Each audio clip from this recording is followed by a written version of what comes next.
Hello and welcome to ज़रा हट के। मुबशर जैदी, ज़रार खोड़ो और वसतुल्लाह खान का सलाम कबूल कीजिए। कराची के इलाके किमाड़ी में गुज़श्ता 48 घंटों में 14 अमवात की तस्दीक हो चुकी है, जिसकी वजह ज़ाहिर है आप टीवी पे देख ही रहे हैं कि जहरीली कोई गैस की इत्तलात थी। अब कुछ क्लैरिटी आती जा रही है, मगर ये सान यहाँ भी वही कहानी सुना रहा है जो उससे पहले आप सुनते आ रहे हैं। यानी किसी किस्म की माशाल्लाह से न सिंध गवर्नमेंट, ना फेडरल गवर्नमेंट, ना अथॉरिटीज़ के दरमियान कोई कोऑर्डिनेशन नहीं थी। एक टोटल हैवक था, पैनिक थी, जो शहरी मुतासिर हो रहे थे। एक रिपोर्ट आज सामने आई जो कराची के international centre for chemical and biological sciences ने मुरतब की है।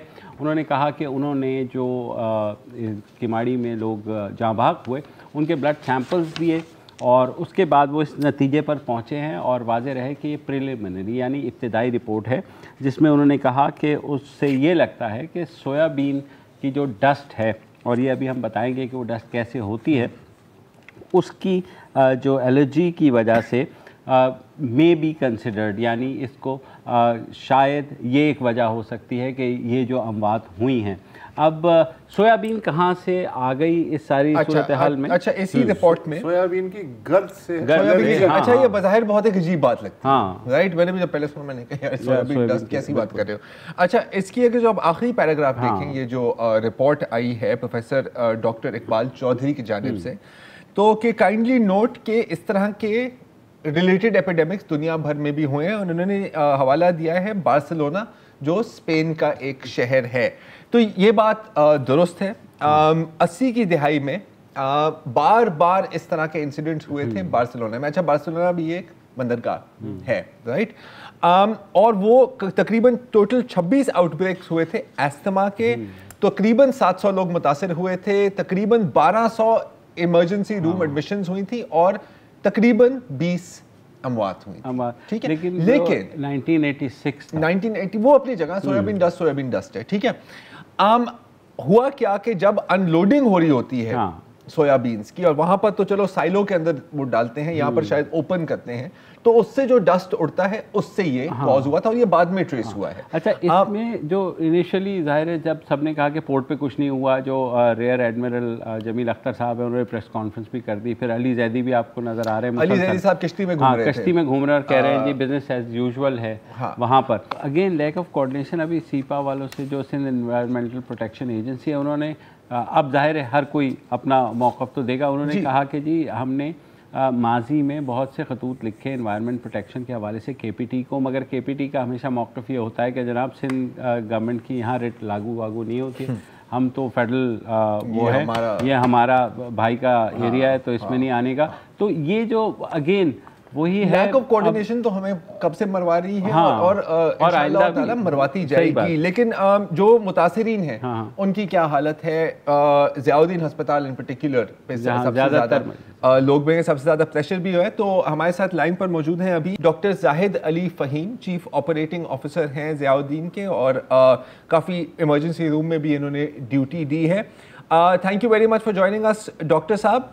ज़रा सबसे पहले तो आप ये बताएं कि तकरीबन आपके पास कितने मरीज़ आए और किस तरह की हालत थी और क्या ट्रीटमेंट हुई है उनकी? अस्सलाम वालेकुम। सबसे पहले तो शुक्रिया आपका बहुत बहुत, और मैं सबसे पहले ताज़ियत करना चाहूँगा डॉक्टर आसिम हुसैन, मेरे पूरे हॉस्पिटल के स्टाफ की तरफ से और मैं अपनी तरफ से उन ख़ानदान से जिन्होंने अपने प्यारों को खोया है इस हादसे में, इस इंसिडेंट में, और इस पूरे हादसे में जो लोग मुतासर हुए हैं। क्योंकि मैं ज़ियाउद्दीन हॉस्पिटल के अंदर हूँ, मैं ज़ियाउद्दीन हॉस्पिटल के हमारी कैंपस में हमारे पास पिछले 3 दिनों में अभी तक 375 पेशेंट्स आ चुके हैं, 375 patients. It's a big number. अभी भी आ रहे हैं, अभी भी हमारी इमरजेंसी पूरी फुल ऑक्यूपाइड है, और हमारे डॉक्टर्स, हमारा स्टाफ, हम सारा ट्रेंड स्टाफ उनका इलाज कर रहा है जी। अनफॉर्चुनेटली इसमें हमारा अपना स्टाफ भी मुतासिर हुआ है। अच्छा, अगर देखा जाए तो मेरा इस वक्त 20 के करीब स्टाफ जो है वो भी मुतासिर हुआ है। एक हमारी स्टाफ, यंग स्टाफ जो लेबर रूम में होती है, उन्होंने भी अपनी भरपूर खिदमत दी, उसमें वो आईसीयू तक चली गई हैं और वेंटिलेटर पे जा सकती हैं। और ये जो आप अभी बात भी कर रहे थे कि ये असरात हमारे हॉस्पिटल तक भी पहुंच गए, तो हमने 2 दिन से यही स्ट्रेटेजी रखी हुई है।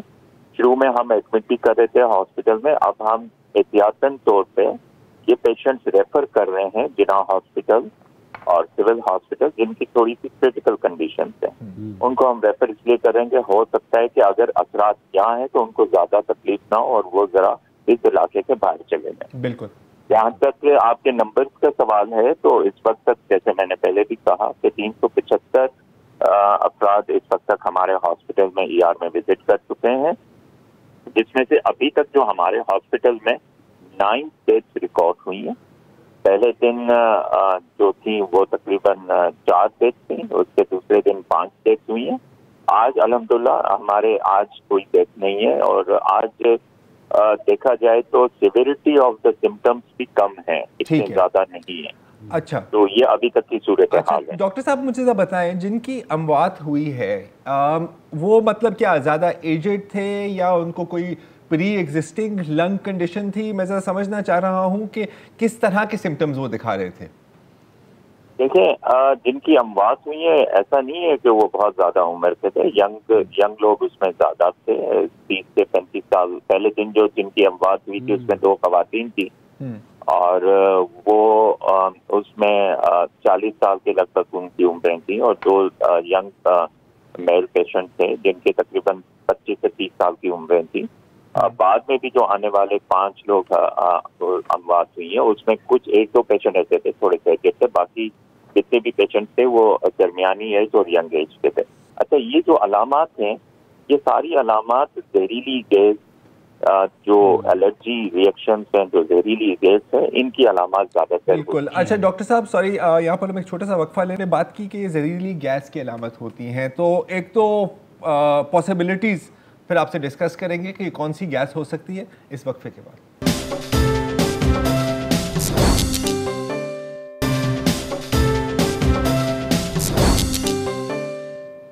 वेलकम बैक जी। हम बात कर रहे हैं किमाड़ी मुबैना गैस लीक पर। हमारे साथ हैं डॉक्टर जाहिद अली फ़हीम ज़ियाउद्दीन हॉस्पिटल से। डॉक्टर साहब, अभी आपने जो सिम्टम्स जो डिस्क्राइब कर रहे हैं, मैं ज़रा जल्दी से आपसे पूछना चाह रहा हूं कि क्या आपके ओपिनियन में ये सोयाबीन डस्ट से कॉज हो सकते हैं, स्किन इरिटेशन, आई बर्निंग वगैरह वगैरह? देखें, बिल्कुल हो सकते हैं। ये जो मैंने अलामात बताई हैं इनमें से अक्सर औकात इसी किस्म की अलामात होती हैं, चाहे वो मिथाइल ब्रोमाइड गैस हो। अब देखें, ये फ्यूमिगेशन में 2-3 गैसेस होती हैं। प्रोक्योर्ड की एक गैस होती है, उसमें भी इसी किस्म की अलामात आती हैं। Methyl bromide can be one gas जिसकी तरफ से अलामात आ सकती हैं। सोयाबीन की आपने बात की, लेकिन सोयाबीन और इसमें मोस्टली वो पेशेंट्स जो एस्थमेटिक हो, जिनको एलर्जिक का कोई प्रॉब्लम हो, जिनको कुछ लंग्स की प्रॉब्लम्स हो, उनको ज्यादा सीवियर होते हैं। और अगर हम अपने डेटा में भी देखें तो तकरीबन ऐसे पेशेंट भी ज्यादा हैं जिनको कोई लंग डिजीज है, जो एस्थमा के पेशेंट हैं उनको ज्यादा सीवियर ये अलामात हुई हैं, उनको ज्यादा ट्रबल ये इस कंडीशन में हुआ है।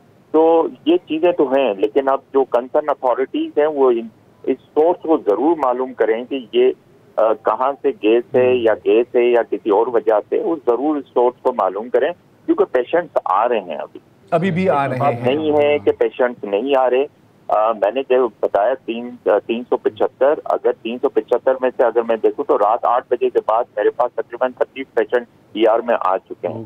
तो पेशेंट तो कंटिन्यूसली आ रहे हैं। यस, वो एक फ्लो कम हुआ है, सिविरिटी ऑफ सिम्टम्स जरूर कम हुए हैं, लेकिन पेशेंट कंटिन्यूसली आ रहे हैं। तो डॉक्टर साहब, इतनी भीड़ को संभाला कैसे जा रहा है वहाँ पर? ये भी तो एक बड़ा मसला होता है। ये मेरी गुजारिश है, ये मेरी आपके प्रोग्राम के तहत मैं अपील करना चाहूंगा वहाँ के रहने वाले सारे साथियों से। मेरे साथ एक छोटा सा हादसा हुआ है। सईद गनी साहब आए थे पहले दिन और मैं और सईद गनी साहब एक मीडिया प्रेस में करने जा रहे थे, तो मुझे किसी ने धक्का दिया और मैं गिर पड़ा और मेरा पाँव भी फ्रैक्चर हुआ है, राइट एंकल फ्रैक्चर हुआ। आज मैं घर में बैठ कर आपको इंटरव्यू दे रहा हूँ, लेकिन अगर क्या ये अच्छा नहीं होता, मैं हॉस्पिटल में मौजूद होता। हमारे डॉक्टर्स को भी प्रॉब्लम्स हो रही है उस भीड़ की वजह से। तो मैं अपने लोगों से गुजारिश करूंगा कि आप हॉस्पिटल में भीड़ ना करें, ताकि हमारे डॉक्टर्स, हमारा स्टाफ काम कर सके, सही तरीके से काम कर सके। मैं आप लोगों से भी अपील करूंगा कि आप उनसे, लोगों से जरूर ये अपील करें कि हॉस्पिटल में सारा स्टाफ आपकी खिदमत के लिए बैठा हुआ है। अच्छा, और आपकी के पेशेंट को तकलीफ। डॉक्टर साहब, एक बेसिक क्वेश्चन हमारी एजुकेशन के लिए, जाहिर है जब वो लोग आए, आपने टेस्ट भी उनके किए होंगे और लैब में भेजे, तो वहाँ से कुछ डिटर्मिनेशन हुई है या सिर्फ ये है कि टॉक्सिक गैस की वजह से ये हुआ है? हमने आज तकरीबन 15 के करीब सैंपल्स भेजे हैं गवर्नमेंट, डिस्ट्रिक्ट गवर्नमेंट लेवल पे, और सिंध गवर्नमेंट ने हमसे रिक्वेस्ट किया था, जिसमें 4 यूरिन के टेस्ट हैं, 8 ब्लड सैंपल्स हैं और तकरीबन 7 के करीब सीरम के टेस्ट हैं। तो इस तरफ ये हमने टेस्ट भेज दिए हैं और देखते हैं इनके क्या रिजल्ट्स आते हैं कि वाकई अगर कोई टॉक्सिक गैस है उसकी वजह से हुआ है या कि ये किसी और वजह से हुआ है। लेकिन जो अलामात हैं, जो कंडीशन है, जिस तरह के ये एक एक्सपोजर हुआ है, और मेरा ओपिनियन ये है कि ये कोई जहरीली गैस है जिसकी वजह से ये अलामात आई हैं। आप वो क्या सोचते हैं वो कंसर्न अथॉरिटी से पर ज़्यादा बात कर सकते हैं। ठीक है, बहुत बहुत शुक्रिया डॉक्टर साहब। अगेन ठीक है, अभी तक पूछकर हमारे सामने सही नहीं आई, उम्मीद है कि किसी दिन आएगी, क्योंकि PCSIR जो मेन टेस्टिंग लैब है उसको भी गया हुआ है, स्पार्को वाले भी इसके ऊपर वो कर रहे हैं। और पोस्टमार्टम किसी लाश का नहीं हुआ है, उससे भी कुछ मदद मिल सकती है, उससे बिल्कुल मदद मिल सकती है, लेकिन किसी लाश का नहीं हुआ है, ये कंफर्म बात है जी। और लीगली भी इसमें पेचीदगी पैदा होगी, इसलिए कि कोर्ट डिटरमिन भी करना चाहेगी कि कौन रिस्पॉन्सिबल है और क्या हुआ, उसके पास कोई रिकॉर्ड नहीं होगा। हाँ, तो वो तो सबके लिए अच्छा है ना। हाँ। अच्छा देखें, ये जो सारी चीज़ें हैं ना, अब जाहिर है कि यार जब कुछ होता है तो फिर हम उसको कवर करते हैं ऑब्वियसली, लेकिन ये सब टाइम बॉम्ब्स हैं। जिस तरह हमारे प्रोसीजर्स होते हैं, अब मैं आपको एक छोटी सी मिसाल देता हूँ, ठीक है। ये जो सिंध एनवायरमेंटल प्रोटेक्शन एजेंसी वाले जो गए, एक और उन्होंने बात की कि कराची पोर्ट पर हमने पेट्रोलियम कोक होती है एक सब्सटेंस जो एनवायरमेंटली हैजर्डस है, कार्डियोवैस्कुलर डिजीज, एलर्जी, कैंसर वगैरह वगैरह सब कुछ। हाँ, उसकी जो हैंडलिंग हो रही है वो सही नहीं हो रही। ये कब की बात है? ये की बात है ना अभी। अच्छा, वो गए हैं तो उनको पता लगा है ना। 2019 में, ये ट्वीट मैं आपको दिखाना चाह रहा हूँ, जो वक्फे लेने से पहले एक खातून ने इसके बारे में ट्वीट की थी नवंबर 2019 में कि जी ये जो 48,000 टन वहाँ पर पड़े हुए हैं और जिस तरह ये हैंडल किए जा रहे हैं ये बहुत ख़तरनाक है, सिर्फ इंसानों के लिए नहीं, लेकिन अगर ये समुद्र में चली गई तो फिर ये आपकी फूड सप्लाई में भी एंटर हो जाएगी। तो ये आज का डिजास्टर नहीं है, मैं ये नहीं कह रहा कि ये पेट कोक की वजह से हुआ है, लेकिन किसी ना किसी दिन ये नाम भी आप सुनेंगे। सिर्फ फूड चेन में पेट कोक नहीं है ना, बस बाकी तो सारी चीजें हैं ना। बिल्कुल, अल्हम्दुलिल्लाह। तो आप उनके बारे में परेशान हैं? मैं हो जाऊंगा, टेंशन ना लें।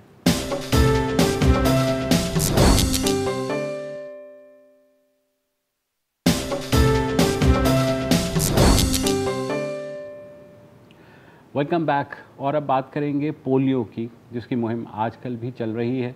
और बदकिस्मती यह है कि पाकिस्तान और अफ़गानिस्तान के अलावा पूरी दुनिया जो है इस बीमारी से छुटकारा पा चुकी है। हम भी करीबन छुटकारा पा ही चुके थे 2016 तक, कई दफ़ा पा चुके, मगर फिर ये वापस आई और फिर आपने देखा कि क्या हुआ। इस बार फिर दोबारा से इस साल ये मुहिम शुरू हुई है, क्योंकि गुज़िश्ता साल 335 के करीब केसेस जो है वो सामने आए। इस साल अभी तक जो है 15 से 20 केसेस सामने आ चुके हैं और आ रहे हैं। जो हुकाम हैं उनका कहना है कि इस बार जो है जो ये मुहिम है उससे उम्मीद है कि कम से कम इस साल से अगले साल तक वो उसको उसी लेवल पे ले आएंगे कि इस मोज़ी मर्ज़ का ख़ात्मा हो पाए।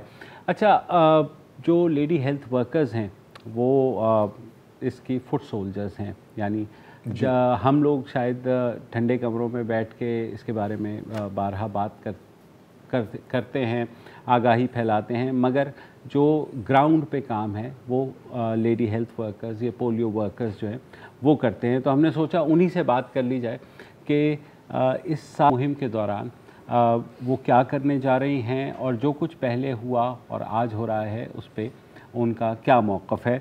आयशा हसन जो कि सदर हैं Khyber Pakhtunkhwa lady health workers association की हम पहले भी उनको हमने प्रोग्राम में बात की है, तो आज हमने उनका इंटरव्यू किया और हमने सोचा उन्हीं से पूछते हैं कि जब आप इस मुहिम का हिस्सा बनी आयशा, तो उस वक्त कितनी मुज़ाहिमत होती थी और आज कितनी मुज़ाहिमत है? जब 2004 में मैंने ये जॉब की लेडी हेल्थ सुपरवाइज़र की और 2005 में जब मैंने पोलियो का हिस्सा बनी, तो उस वक़्त कोई मुज़ाहिमत नहीं थी। बहुत आसानी से हम घरों में जाते थे, ना इतने इनकारी थे कोई भी। आज से जो पहले वाला वक्त था वो पोलियो के लिए एक बहुत अच्छा वक्त था, ना उसमें कोई लड़ाई झगड़े होते थे। हम सारा दिन काम करते थे, कोई 10-15 रिफ्यूज़ 23 रिफ्यूज़ आते थे, जो हम 2 दिन हमारा कैचअप होता था, उसमें हम कवर कर लेते थे। मगर आज बहुत ज़्यादा मुश्किलात है। जब से वो बम धमाके शुरू हुए थे और जब से ये फसाद हमारे KPK में आया, जो धमाके हो रहे थे, जो लड़ाइयाँ झगड़े, जो ये मजहबी जो लड़ाई झगड़े शुरू हुए, उसके बाद से इनकारी भी बहुत हो गए। क्योंकि सबसे ज़्यादा हमारे जो दीनी लोग हैं वो दीन का वो करते हैं, हम उनको गाइड करते हैं कि इस्लाम में हर बीमारी की जो दवा है वो हम खाते हैं, बहुत समझाते हैं। मगर वो पहले वाला वक्त बहुत अच्छा था, क्योंकि ना पुलिस होती थी ना कुछ, हम अपने आप ही काम करते थे और ना हमारे साथ सिक्योरिटी होती थी, खूब महफूज होते थे, इलाके के लोग हमारे साथ फिरते थे। उससे निस्बत अब जो है बहुत मुश्किलात आ गई हैं। जी सुना आपने, आयशा कह रही हैं, तो इससे साथ जुड़ा हुआ सवाल है कि ये भी फैक्टर्स थे, मगर वालिदैन में शऊर जब ये कह रही हैं, तो मैंने इनसे ये भी पूछा कि आज वालिदैन में कितना शऊर है कि बीमारी किस कदर मोज़ी है और किस तरह से नुकसान पहुंचा सकती है। क्या वालिदैन में इस बात की आगाही है? सुनिए।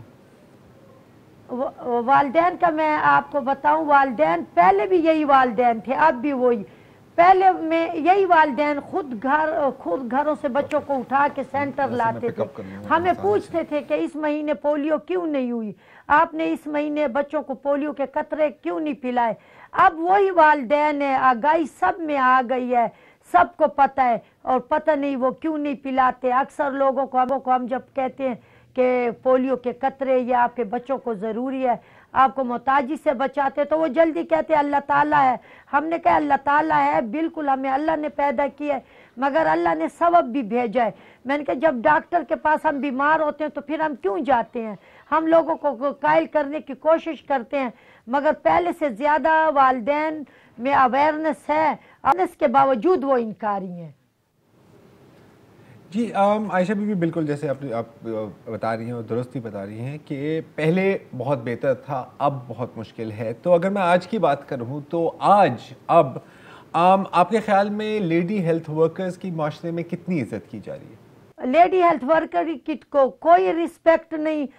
लेडी हेल्थ वर्कर जितना काम करती है आप सोच भी नहीं सकते कि एक MBBS डॉक्टर जो होता है, जो लाखों तनख्वाह लेता है, जो डॉक्टर होता है, जिसके हमारे से यानी उनके दर्जे पे हम नहीं है, मगर उनसे ज़्यादा हमारा काम होता है फील्ड में। जो बच्चों के हिफाजती टीके हैं, माँ और बच्चे की सेहत है, जो खसरा मुहिम होती है। हम आज भी सरकारी मुलाजिम होते हुए उन मराद से महरूम हैं जो सरकारी मुलाजिमीन की होनी चाहिए। हमारे EPI भाई हैं जिनको 40-45 हज़ार तनख्वाह मिलती है, वो सिर्फ डिस्पेंसरी में बैठ के काम करते हैं और डिस्पेंसरी में, और हमारी लड़कियां डोर टू डोर जाती हैं, चाहे वो सर्दी हो, गर्मी हो, बारिश। आप यकीन करें कि सर्दियों के बारिशों में हम निकलते हैं। आपने देखा होगा हमारी चित्राल की बहनें बर्फ़ों में बाहर निकलती हैं, बर्फानी रातों में घर जाती हैं। हमारे कौमी असम्बली, सूबाई असम्बली के जो मेंबर है वो अपनी तनख्वाहें बढ़ाते हैं, वो कहते हैं हमारी 8 लाख और 5 लाख में गुजारा नहीं होता। तो आप सोचें, हमारी 21,000 में और 22,000 में हम किराए दें, हम बच्चों को पढ़ाएं, हम अपना खर्चा करें, हम क्या करें। इसमें ज़्यादा मेरी तरह बेवाएं हैं, क्योंकि एक औरत जब मजबूर होती है तो वो बाहर काम के लिए निकलती है। हमारा कोई सर्विस स्ट्रक्चर नहीं है। आज बनाते हैं, कल बनाते हैं। हक नहीं दिया जा रहा और ना ही इज्जत दी जा रही है। अभी हम यहाँ पे एक छोटा सा वक्फा लेंगे और आयशा बीबी के साथ हमारी गुफ्तगू जारी है।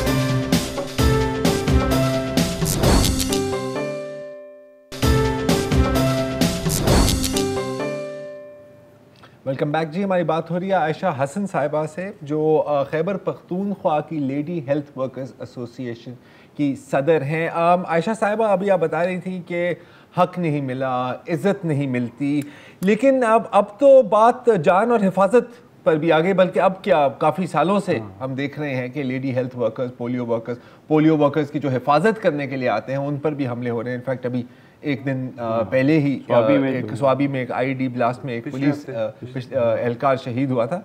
तो आयशा बीबी, जब आप घर से निकलती हैं या आपकी जो भी लेडी हेल्थ वर्कर्स हैं वो घर से निकलती हैं, तो किस किस्म के सिक्योरिटी खदशात हो? हमारी LHW ऐसे ऐसे जगहों पे रहती हैं जहाँ पर मीलों मीलों घर नहीं होते। एक घर को जाने के लिए वो 2-2 किलोमीटर सफ़र करती हैं। उनको खदशात होते हैं। आपको पता है आजकल के क्या हालात हैं, और शहर में आपको मैं बता नहीं सकती, मेरे मुंह पे वो बातें नहीं आती जो ये लेडी हेल्थ वर्कर एक घर में जाती है और उस घर के मर्द उनको किस किस्म की बातें करते हैं।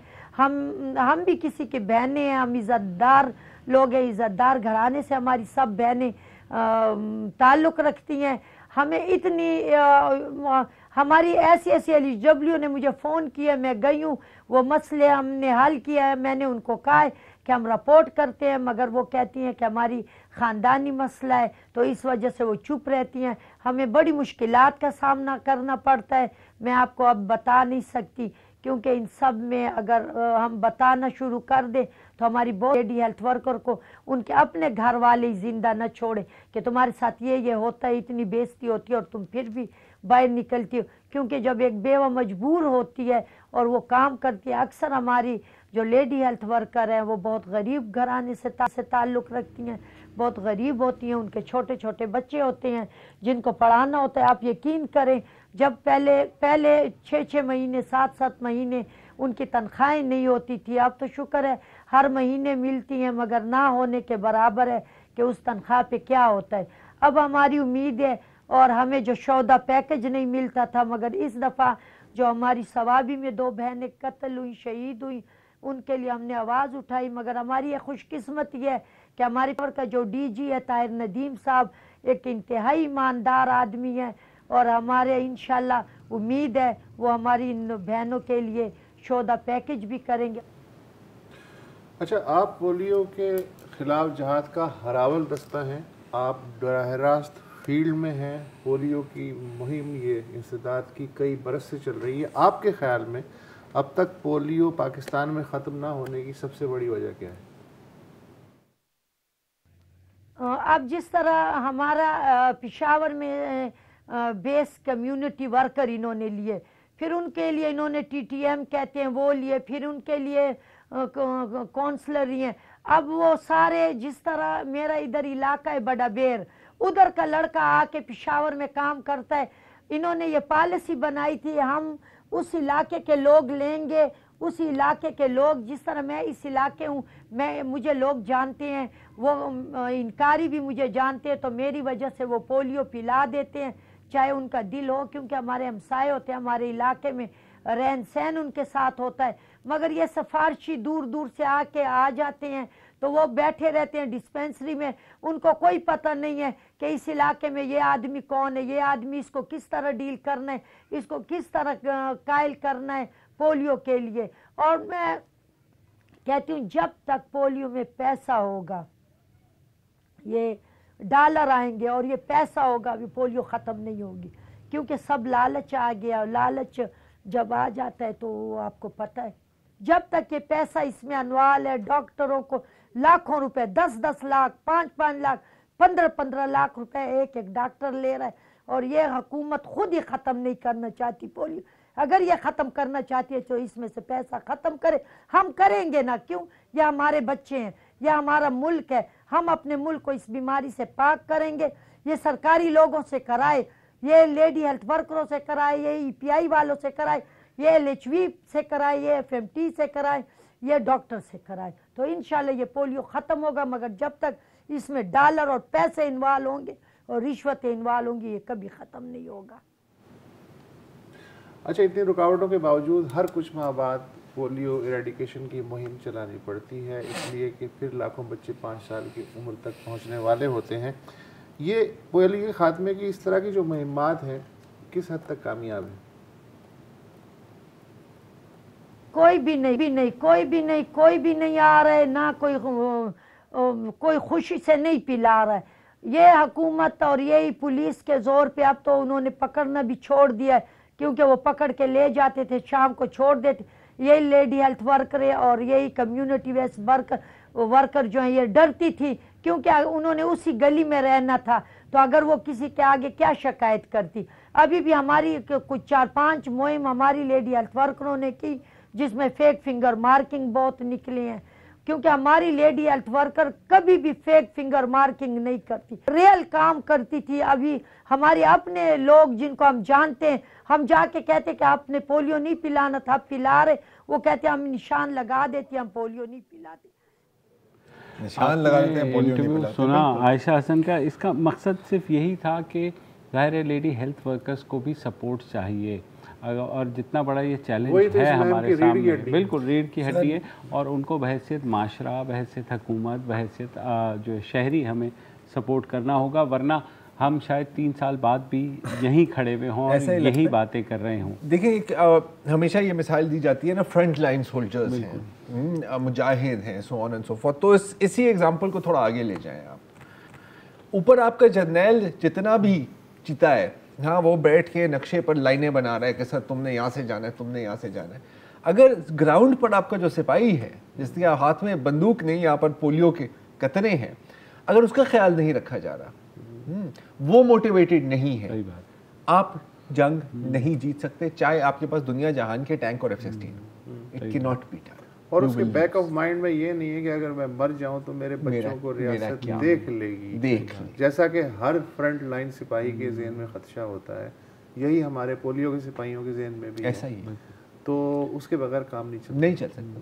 और आपने उसका अंजाम तो देख ही लिया है ना सर। अब मतलब बार बार आप एक फेल्ड चीज़ को अप्लाई करोगे तो नहीं चल सकता, तो थोड़ी सी रीथिंक की भी ज़रूरत है। और हम जंग में स्ट्रेटजी एडजस्ट भी की जाती है ना सर, जैसे ग्राउंड रियलिटी के साथ। बचपन से लेके अब तक ये सुन रहे हैं कि मुल्क चैलेंजेस में घिरा हुआ है, और मेरे ख्याल में ये एक बेस बन सकती है कि अगर हम पोलियो को शिकस्त दे दें और पोलियो इरेडिकेट करें, तो कम से कम एक रिजॉल्व तो शो हो कि हाँ, हम किसी जगह तो कुछ करने और ऐसा नहीं कि हम नहीं कर सकते। देखिए, यहाँ जिज़ाम को भी शिकस्त दी जा चुकी है, थैंक्स टू डॉक्टर रूथ फाओ का प्रोजेक्ट कि उसकी वजह से, और टीबी को किसी हद तक कंटेन किया गया, चेचक का खात्मा हुआ, हम दुनिया के शाना बशाना है।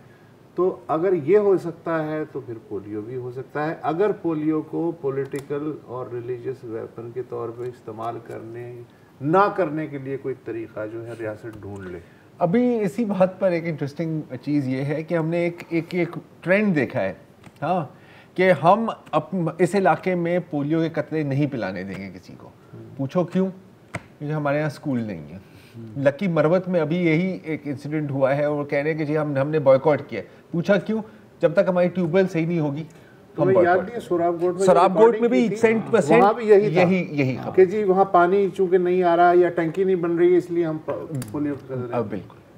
तो इस पर में तो सब एक ही है, एक ही पेश ऐसा ही है। और जब तक वालिदैन खुद ये बात नहीं समझेंगे कि उनके कितना ज़रूरी है पोलियो जैसी बीमारी के बचाव के लिए अपने बच्चों को ये कतरे पिलवाना, और वालिदैन को समझाने वाला जो है मौलाना साहब या जो मोहल्ले का काउंसलर है वो नहीं समझेगा, या जो इन्फ्लुएंशियल है बासर लोग आसपास के, तो वालिदैन भी कहाँ से समझेंगे। बहरहाल ये बातें तो चलती ही रहेंगी बदकिस्मती से। आज के लिए इतना ही, इजाज़त दीजिए, खुदा।